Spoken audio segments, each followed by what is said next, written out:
আর যে নাকি 16 বছরও পড়তে পারে না, সে টাকার গরমে চাকরি পায় দেয়। বিসিএস ক্যাডার, ওর তো যোগ্যতা নেই, সরাসরি জানে না ওই যে ও কেন বিসিএস ক্যাডার। আর ওরা যোগ্যতা, ওদের যোগ্যতা আছে, পড়ালেখা করে যোগ্যতা আছে, আপনি কেন চাকরি পাচ্ছে না? আচ্ছা, আপনি তো স্লোগান দিচ্ছেন, আমি স্টাফ। আপনি আপনি আপনার সাথে একটু কথা বলি, আপনার সাথে একটু কথা বলি।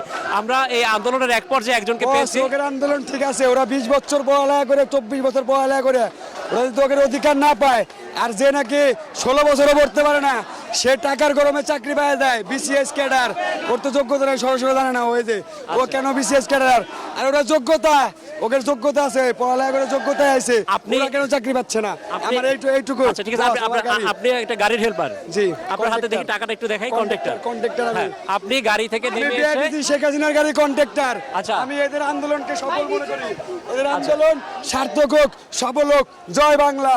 আচ্ছা, আমরা মাত্রই দেখলাম একজন গাড়ির কন্ট্রাক্টর, তিনি গাড়ি থেকে, তার গাড়ি ডান পাশে রাস্তায় আটকে আছে, তিনি গাড়ি থেকে নেমে এসে শিক্ষার্থীদের সঙ্গে স্লোগান দিচ্ছেন।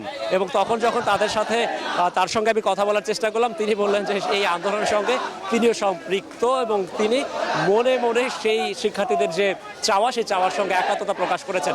তিনি হয়তো বেশি দূর লেখাপড়াও করেননি, কিন্তু এই যে সাধারণ মানুষের যে সম্পৃক্ততা, শিক্ষার্থীরা বলছেন সাধারণ মানুষ তাদের এই আন্দোলনের সঙ্গে আছেন, সেই বিষয়টি কিন্তু কিছুটা হলেও এইখানে প্রমাণিত হয়।